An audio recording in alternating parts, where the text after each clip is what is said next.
Now available from National Geographic Home Video.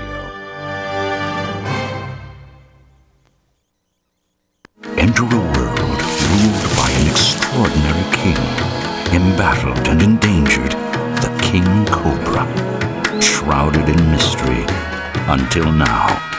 Learn the secrets of this reclusive king of snakes. Witness a rare, never-before-filmed encounter. Go deep into the jungles of southern India. See life through the King Cobra's eyes. National Geographic Television's The King Cobra. When the sun scorches the earth and the river runs dry, how can these creatures survive? In dwindling pools of water, crocodiles and hippos live side by side in mysterious harmony. It's a wild and brutal world where predators and prey coexist in a dangerous balance, and getting a drink can be a deadly game of chance. Who will be left alive when the circle of life is renewed again? National Geographic invites you to join the last feast of the crocodiles. And now, our feature presentation.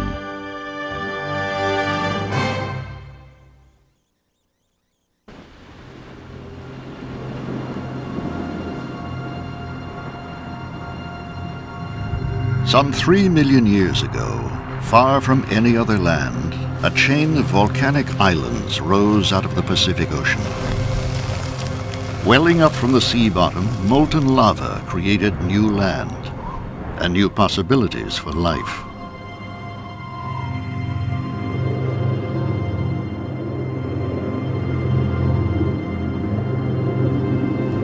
Like creatures from the myth of creation, huge lizards flourished here. Adapting to this pristine volcanic environment, they evolved unique strategies for survival. To safeguard their young, some even sought to enter the mouth of an active volcano.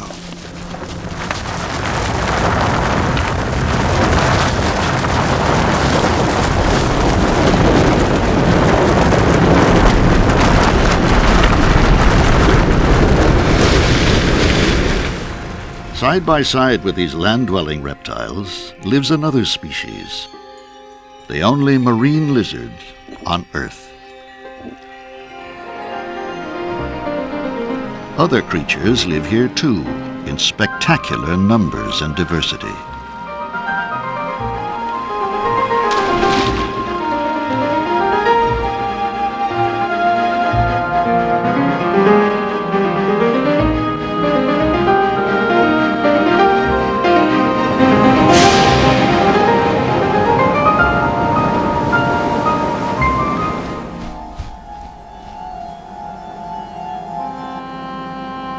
For baby lizards, the world is full of vicious enemies.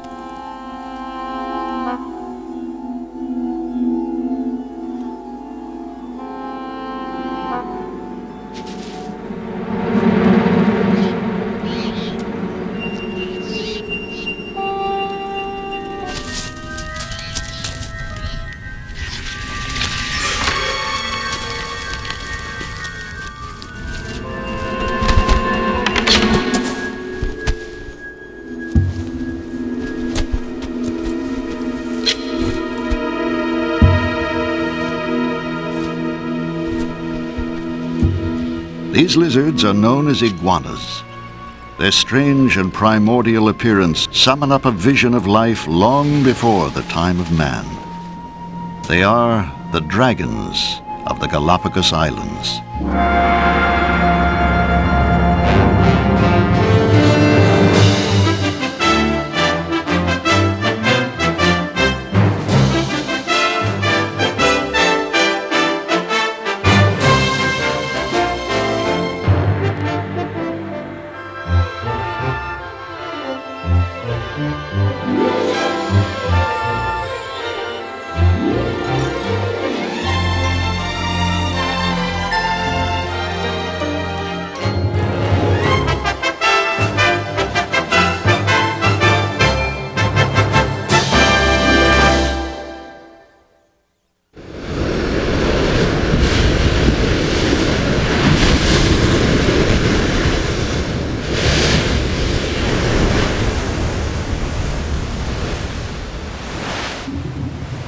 The only seagoing lizard in the world is the marine iguana of the Galapagos Islands.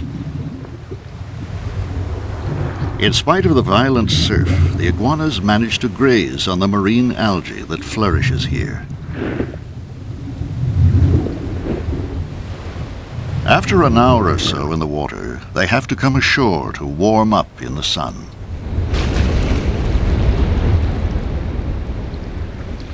They swarm out of the ocean like an army of reptilian invaders.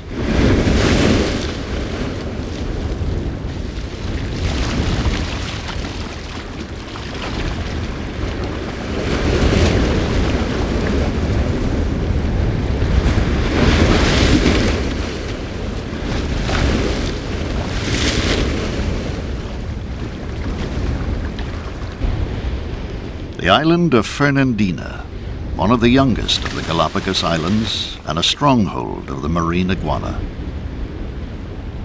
They live in large herds, and the males are highly territorial when it comes time to breed. Aggressive big males roam through the herds of females, establishing their territories and confronting rivals.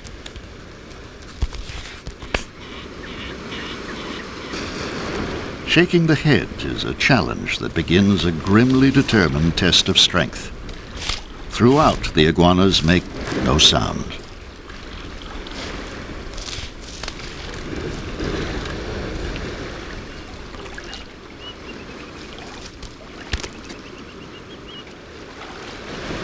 The marine iguanas congregate along the coast, where they have easy access to their food supply. But inland, the Galapagos Islands are often barren, the tips of volcanoes that only recently, in geologic time, emerged from the sea. Lying 600 miles off the coast of Ecuador, most of these islands had no permanent human population until this century, and like Fernandina, are uninhabited today.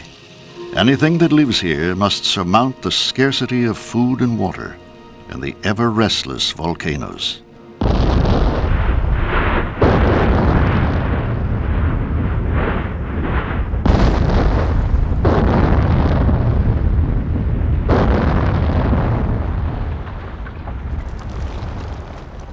Frequent eruptions on Fernandina send rivers of molten lava rushing down the mountainsides. The island is young, still growing and changing. Life on the Galapagos is evolving as fast and furiously as the volcanoes. In their stark and ever-changing world, creatures here have adopted patterns of behavior found nowhere else.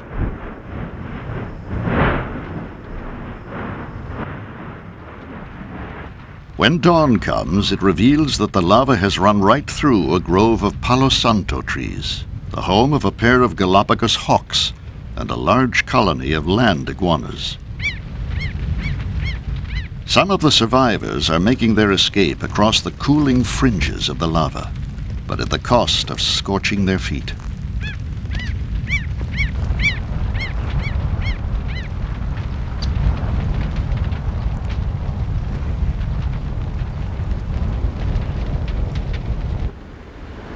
On the coast, the lava created more havoc for the wildlife.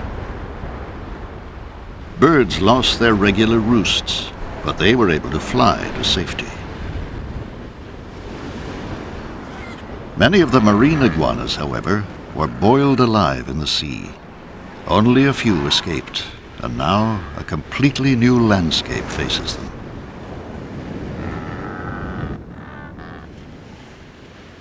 In February, the female marine iguanas are digging holes on the beach. 4 weeks ago, they mated, and now it's time to lay their eggs.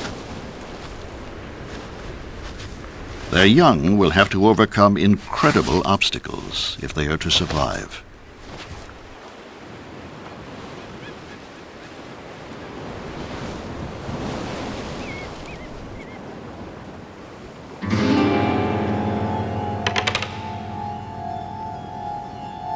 Hawks appear in the mangroves beside the beach. Out on the sand, the females are exposed and exhausted from digging and egg-laying.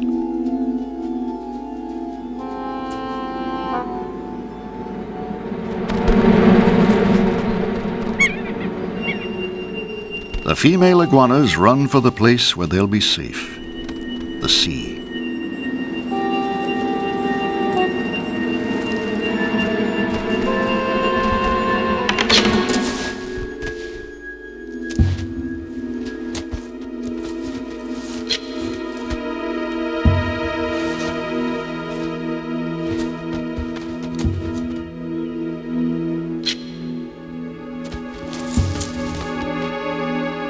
The hawk has tackled too heavy a victim.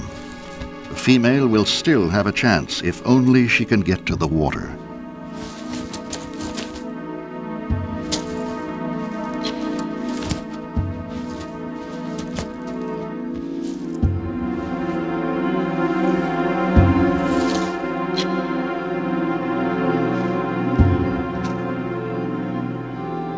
Finally, the hawk gives up. But the iguana is already dead.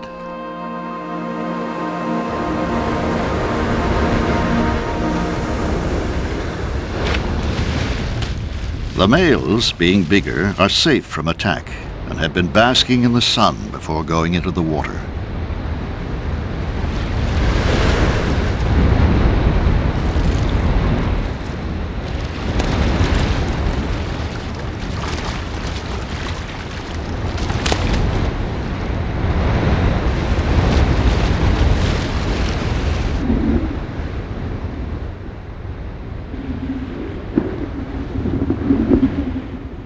They have especially long claws that allow them to cling to rocks as they rip off the seaweed.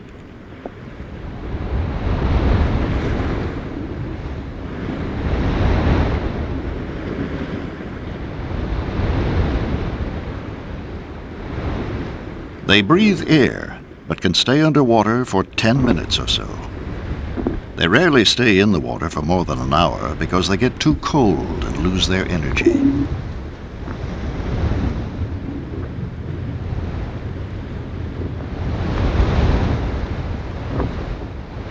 Little fish follow them, grabbing small creatures, disturbed when the algae is torn off the rocks.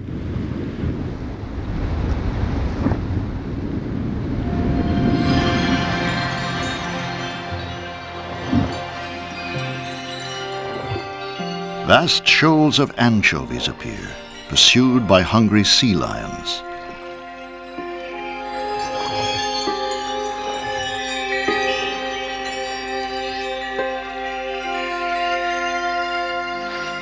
The first sea lions probably came to the Galapagos from California in the distant past. Quite naturally, perhaps, they know all about surfing.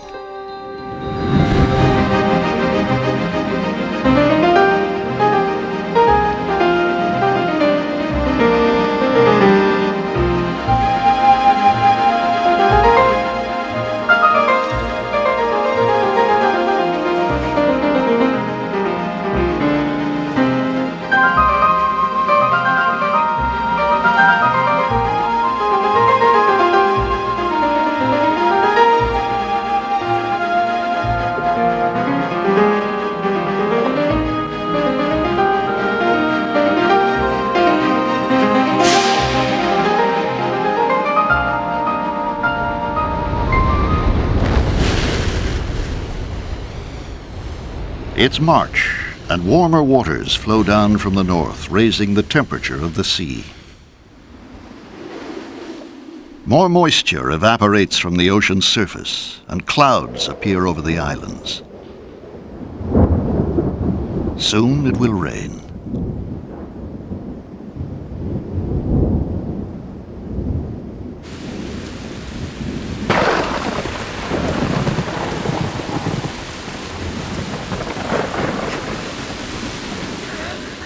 There is little water much of the time here. Every creature responds to its refreshment.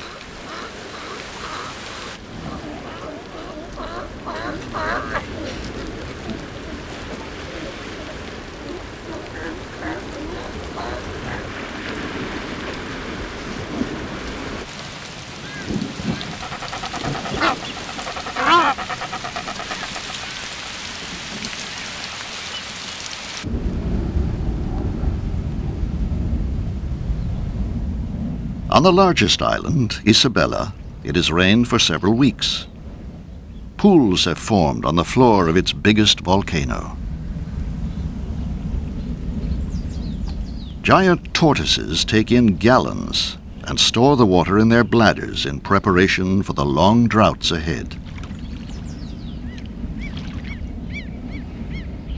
Hawks begin their courtship flights.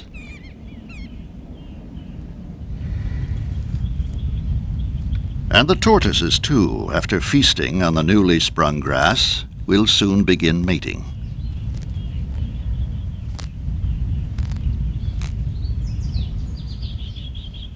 The males are all somewhat bigger than their mates, but this one has chosen an especially small partner.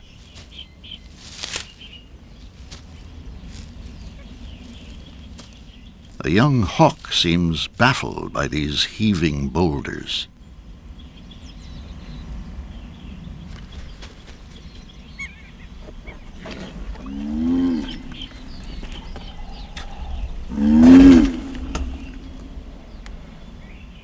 It's an exhausting business that goes on for more than an hour, the groans of the males echoing around the huge crater.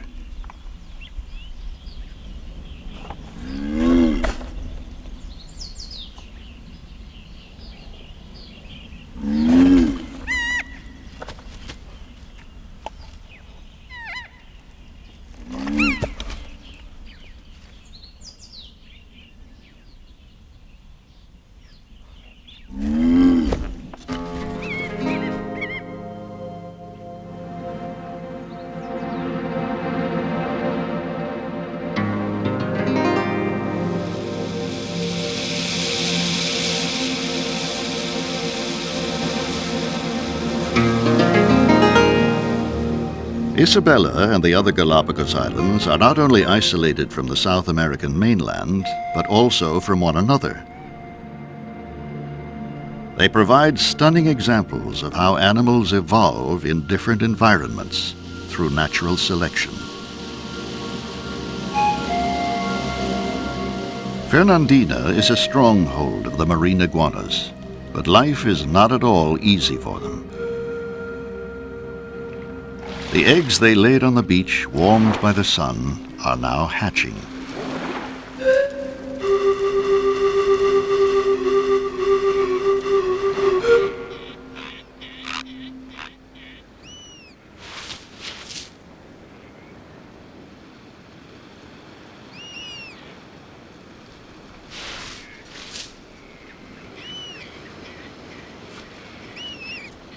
For the great blue heron, this is a good time.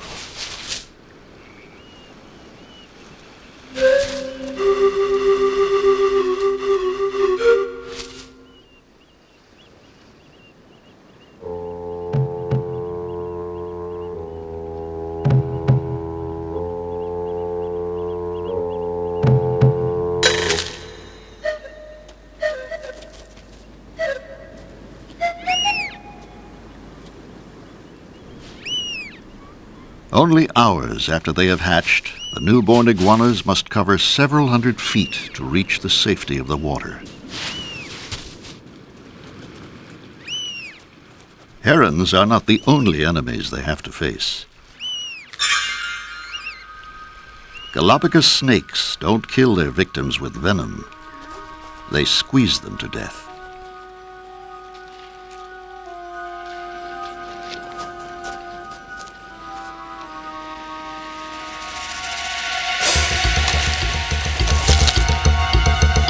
To reach the seas, some of the baby iguanas must cross an old lava flow.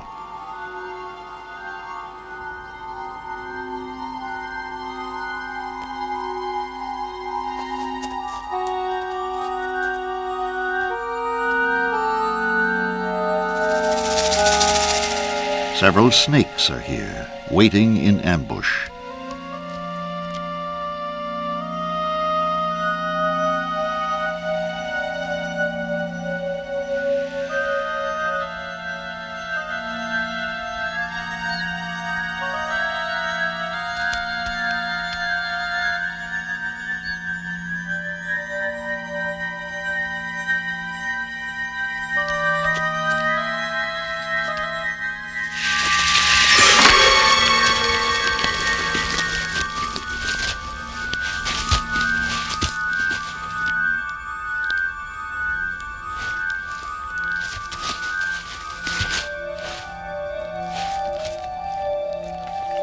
A snake can unhinge its lower jaw to engulf prey much larger than its own head. Death comes to the baby iguana from suffocation.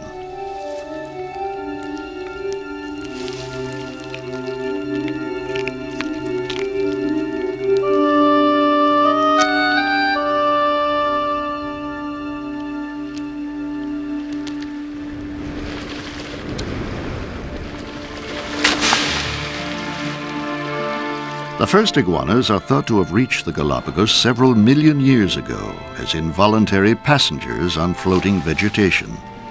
And here they evolved. One branch of their descendants stayed by the sea. Another took to the hills.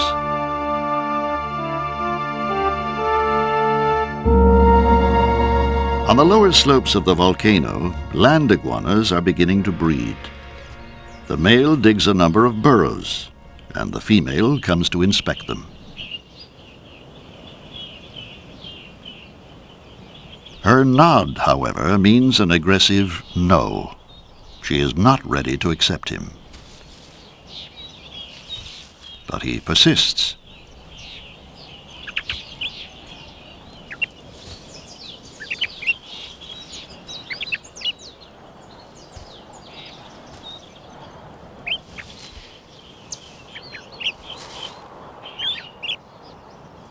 Now she seems almost indifferent to him. She lets a mockingbird clean her, picking off dead bits of skin and then eating them.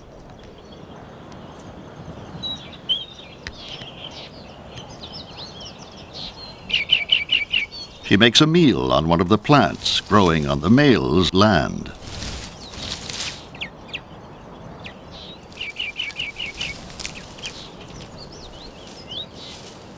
He is about to lose patience.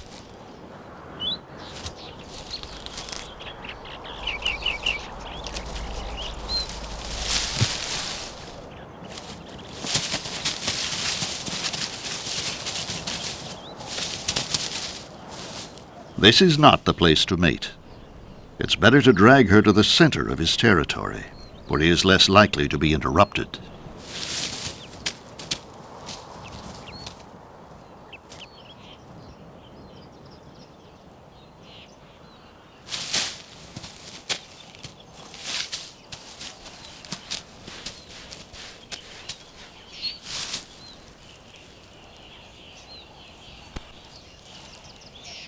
Their brief encounter is over. The male will stay here and wait for another female to turn up. But her labors are only just beginning. For now she sets off on an extraordinary journey.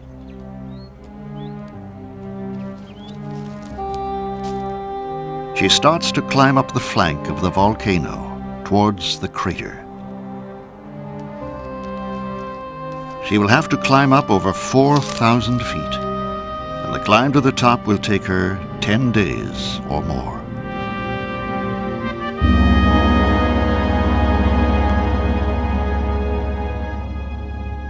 Close to the rim of Fernandina's crater, steam spouts from volcanic vents, and this keeps the ash warm and moist, the perfect place for these iguanas to leave their eggs. The female iguana follows a well-worn path up to the nesting ground. Hundreds have already been this way in the last week or so.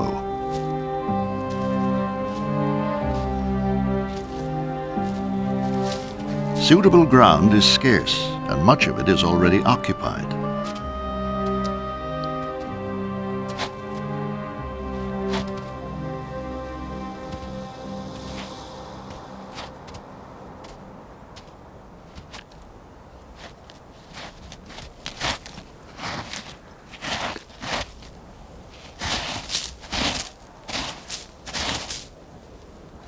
She spots an area that seems vacant. But it's not.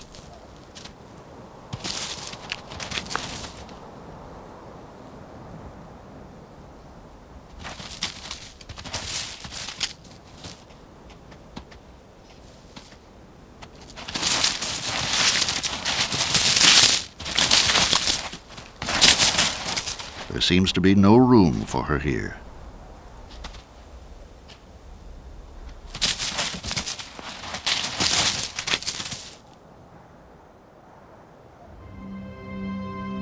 The sun is beginning to set. At this altitude, the nights can be very cold, and that's bad for a reptile. She has to find shelter.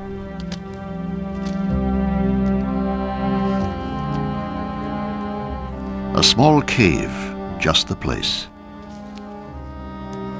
Others are already inside, but she is allowed in.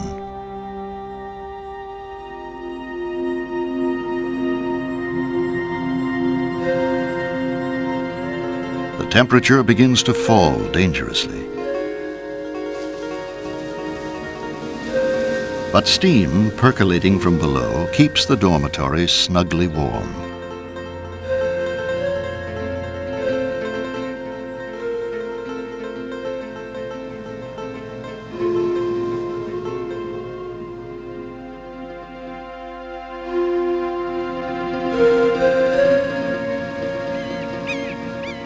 In the cool morning air, steam swirls upwards, heated from the volcanic chambers below.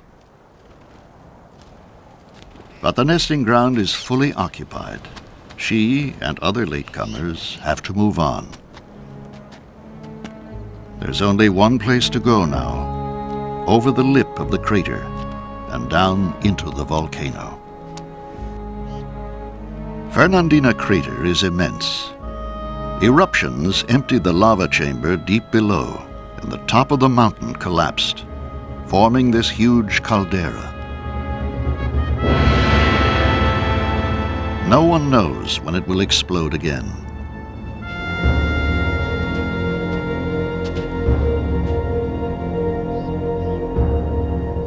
The crater floor is more than half a mile below. The walls are steep and dangerously unstable.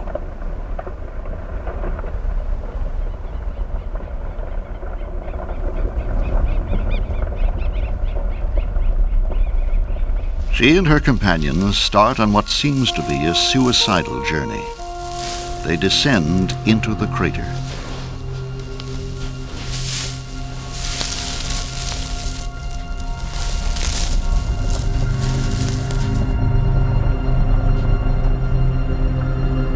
The slightest disturbance can send tons of rock hurtling downwards. And each year the iguanas have to find new ways to get down.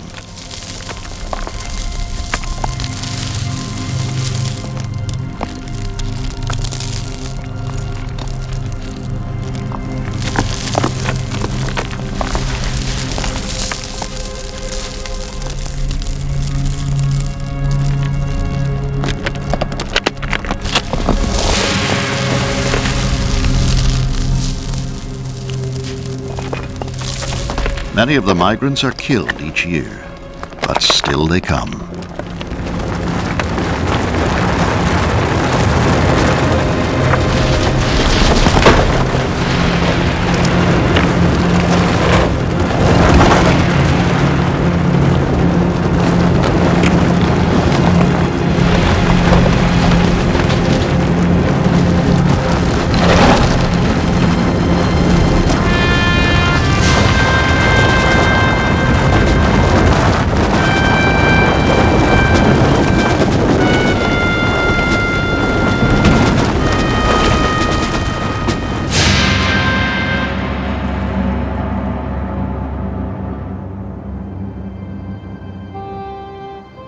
At last, she reaches the crater floor. Volcanic ash lies thickly in some places. Steam from below keeps it warm, and there, just below the surface, it's about 90 degrees Fahrenheit, the perfect temperature to incubate iguana eggs. There is more room down here, but any attempt to dig in a place that might disturb eggs already buried here will lead to violence.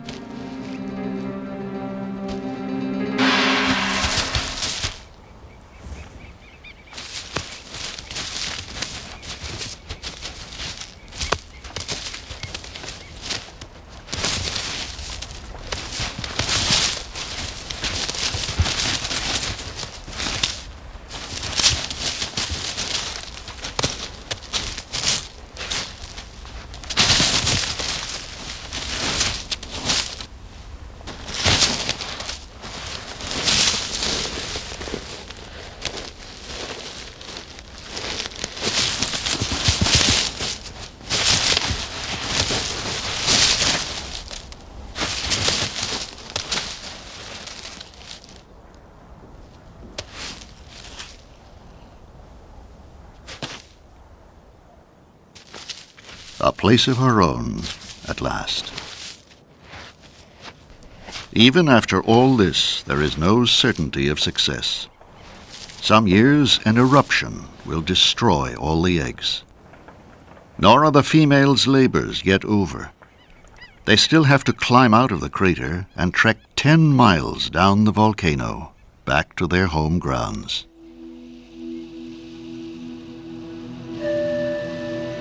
July brings relief from the hot season.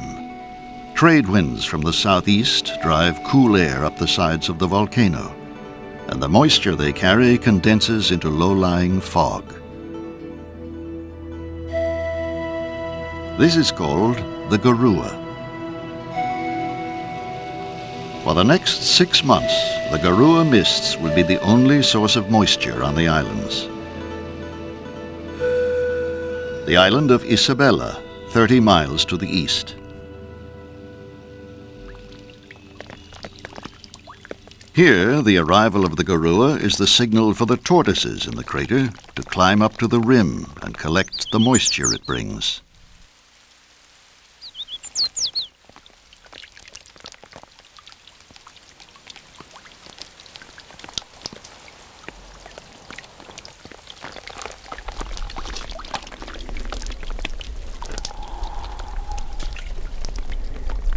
There are several kinds of birds up here. A finch collects ticks from the tortoises, just as mockingbirds pick skin from the iguanas. And tortoises invite them to do so by adopting a special posture, so that the birds can reach every possible part of their skin.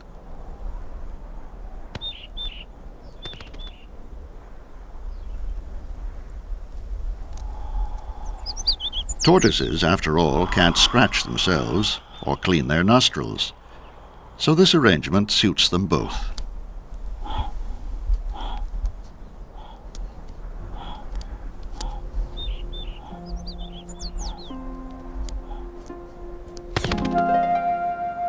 In the western part of the Galapagos, the Garua sweeps around the slopes of Fernandina and over the lava fields, blocking out the sun for several hours each morning.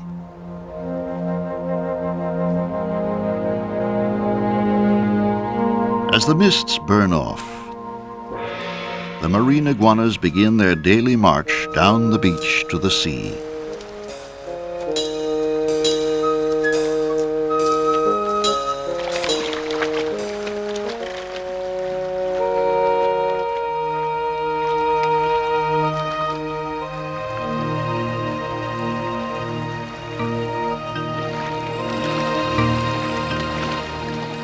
At this time of the year, cool currents sweep in from the coast of South America, 600 miles away to the east, and cold, rich waters from the central Pacific often well up from the depths, producing lush growths of marine algae.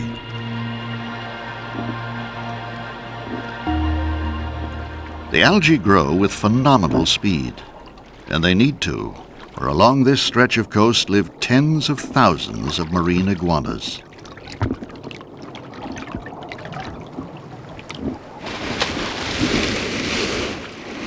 The hatchlings are now 3 months old, and they feed on the algae exposed on the rocks at low tide.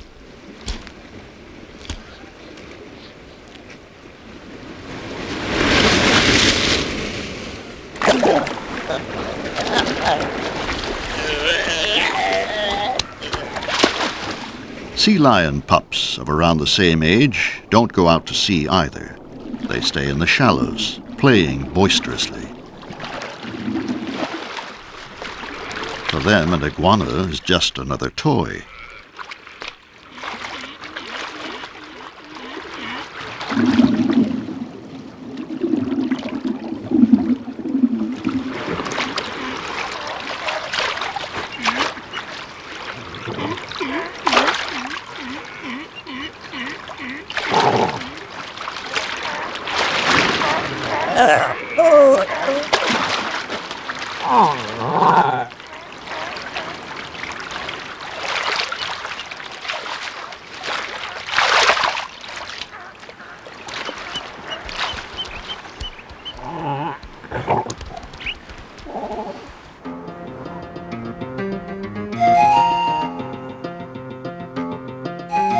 By early afternoon, most of the iguanas have finished grazing and are sunbathing to get the heat they need to digest their meals.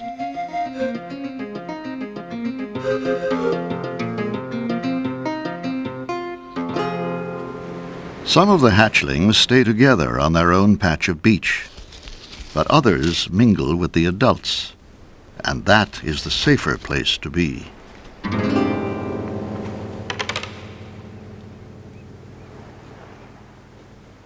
The hawk won't tackle a full-grown male iguana. It's too big and powerful. But a young hatchling is a different matter.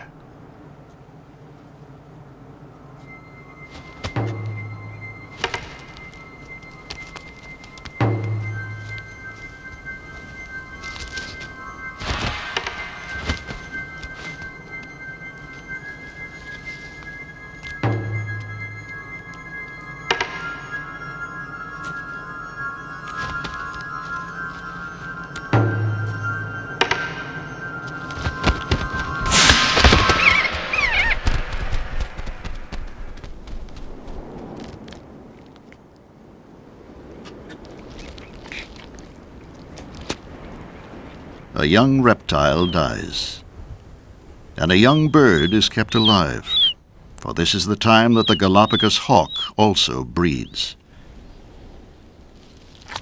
There are 2 hawk chicks in the nest. The bigger one is always fed first. Only when it is satisfied will the smaller one get any food. But this year has been a good one for iguanas, so there's plenty of food for both of them. Back on the coast, the sea lions, too, are giving birth.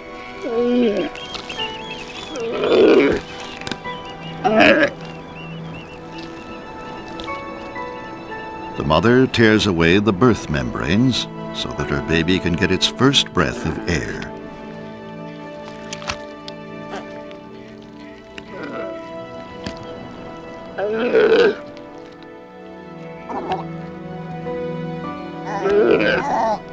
As it breathes, so it calls, and that is vitally important, for the 2 must learn to recognize the sound of each other's voices, and so be able to find each other in days to come.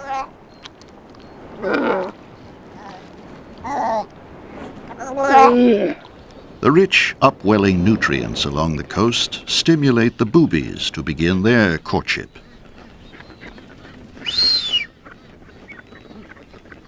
A blue-footed booby needs to show its mate that it has blue feet and is not any other kind of booby, and their courtship dances make that perfectly clear.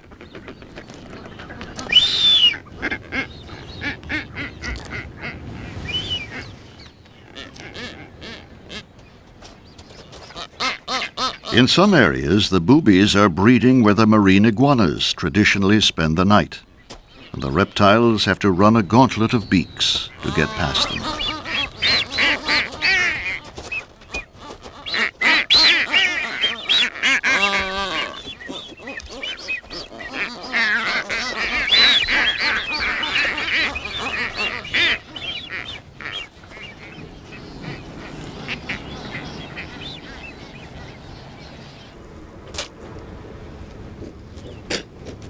As the iguanas settle down to sleep, they continually spurt vapor from their noses.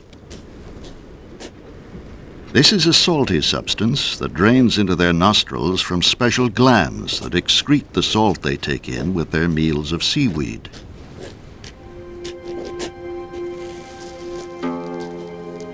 The sun begins to sink, the day cools, and the iguanas cluster together to keep warm. During the night, the garua rolls in across the summit of Fernandina. At dawn, mist clings to the coast because of the continued presence of cold waters.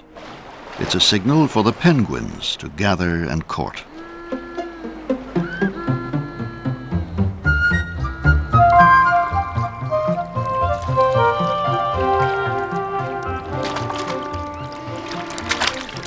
Penguins only breed when food is plentiful. And it has just arrived. The rich waters along the coast have attracted huge swarms of anchovies. Penguins love anchovies.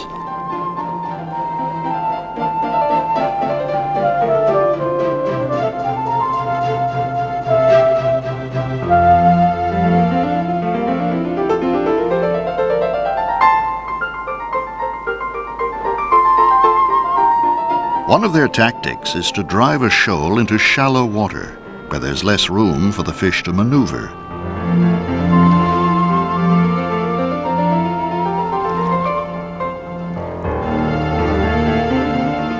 Near the surface, others can strike from above.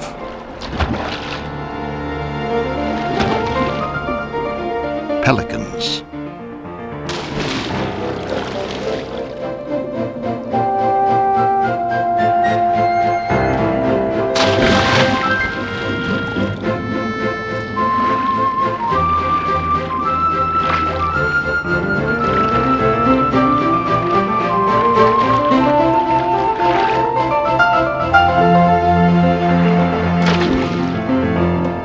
Their water-filled pouches are too heavy to lift, and they're too greedy to surrender any fish.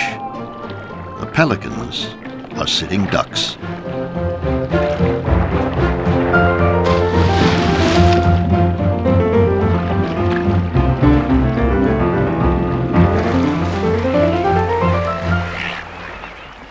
Only when enough water has escaped from their pouches can they swallow their catch without being pestered by penguins.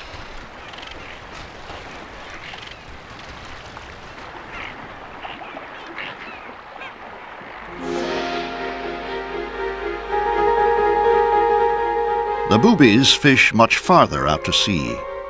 They may detect the presence of a shoal near the surface by the activities of dolphins, who are searching for the same thing.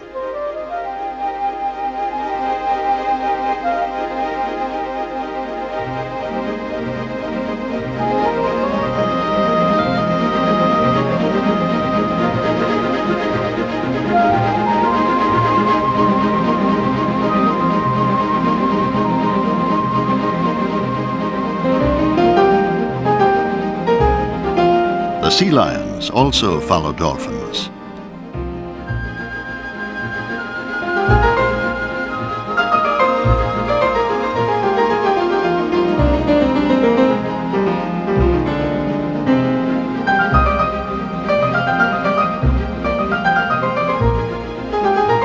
And when at last the prize is discovered, there's a frenzy of feeding.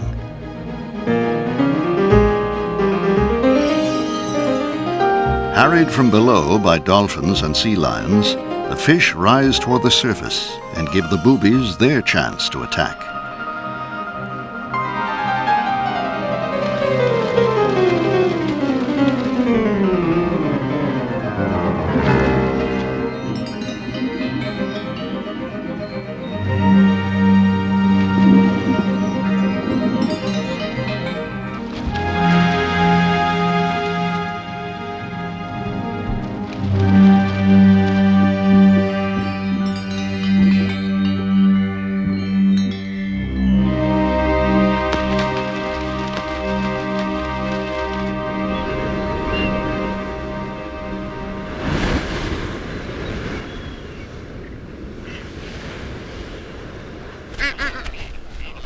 Back on the cliffs, the young boobies are exercising the wings they've not yet used and harassing the marine iguanas.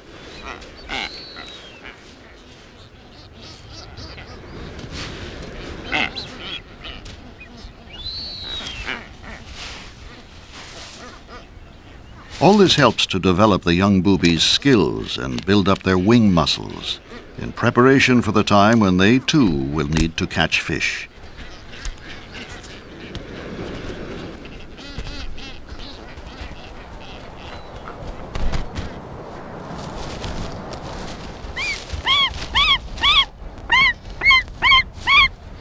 The hawk chicks, well nourished on their diet of young iguanas, are now 2 months old and almost ready to fly, eager to go and find food for themselves.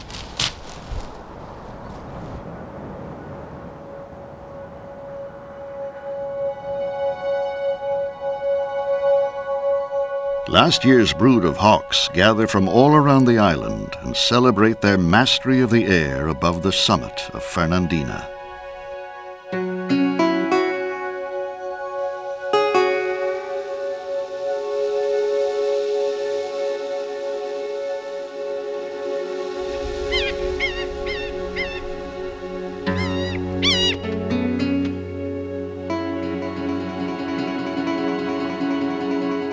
They're keeping a sharp eye on the floor of the crater below, where a great feast is about to begin.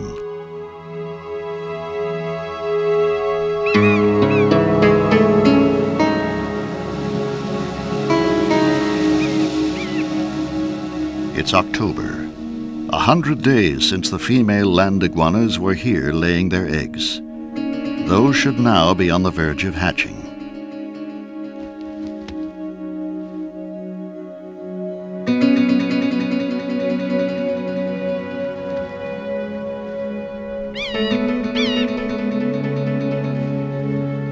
All the hawks are aware of what is about to happen, and all are determined to claim their share. Fresh from the egg, totally inexperienced, the baby iguanas obviously sense the danger posed by the hawks. The eggs in each clutch hatch almost simultaneously. The baby iguanas will stand a better chance if they all emerge at the same time.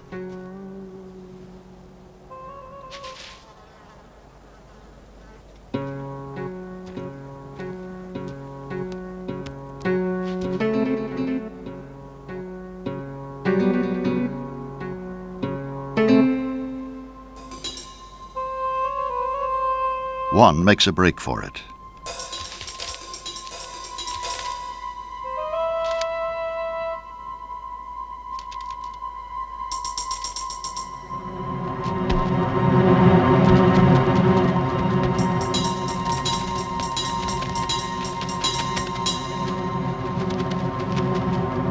The others see that the attention of the hawks has been diverted.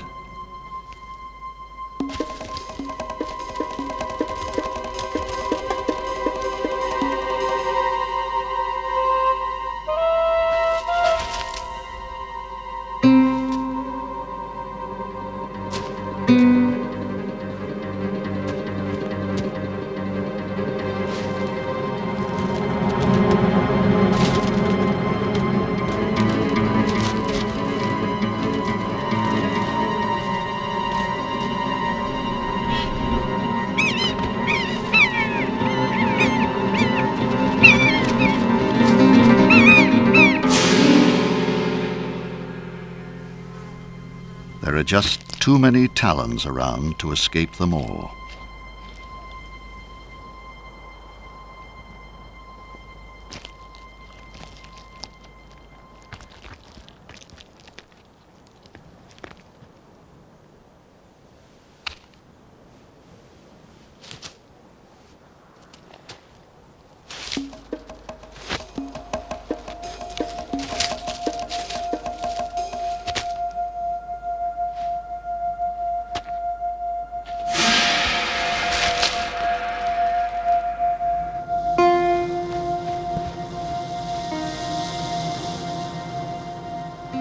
Once they reach the crater wall, there is more cover, but the hawks can still outwit them.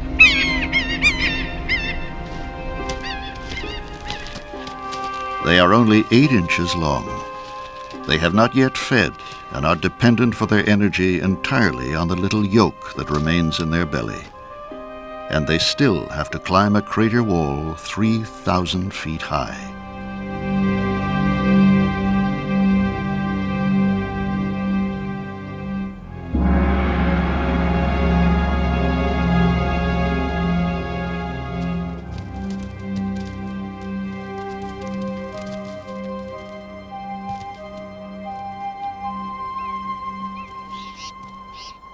The baby iguana reaches the rim of the crater at last, but this is only a brief triumph. Neither the journey nor its dangers are over yet. A short distance below are the steaming vents and the nesting area which their mothers passed 3 months ago on their way into the volcano. Almost a dozen snakes have gathered here. Some slither into the burrows where the females had laid their eggs, intercepting hatchling iguanas as they dig their way up to the surface.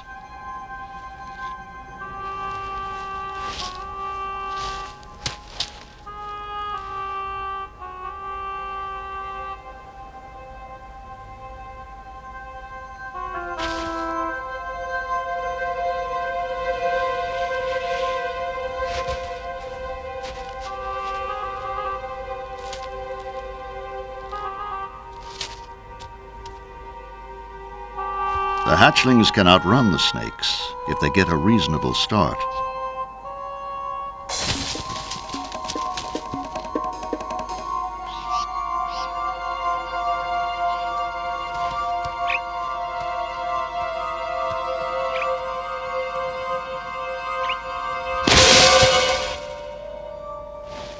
But the snakes are everywhere.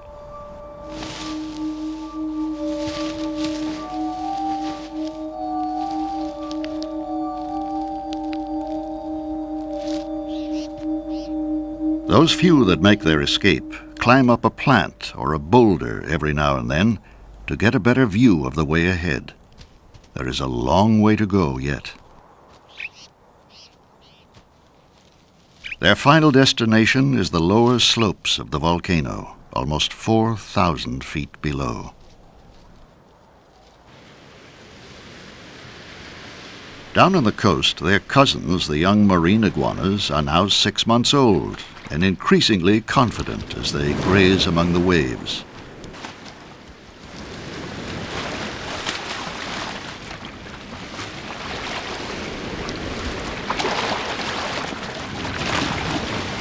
It will be several years before they're big enough and strong enough to join their parents grazing on the sea floor.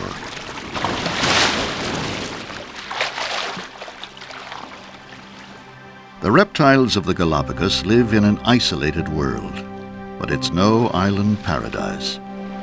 They're surrounded at all times by danger from the land, the sea, and the sky.